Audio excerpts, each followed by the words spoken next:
A Rai fazendeira pela segunda vez. É a braba. Parabéns mais uma vez pela vitória, você deu um nome. Obrigada. Gente, vocês não imaginam o que a Minha Rai vida, lutou Dri. aqui.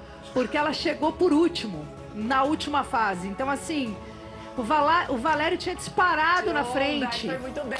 E assim, a Renata estava no meio do caminho e a Rai estava por último. Ela acelerou no final da prova e levou no final da prova. Foi muito emocionante. Parabéns aos três. Todo mundo, a gente percebeu, estava todo mundo muito querendo, muito.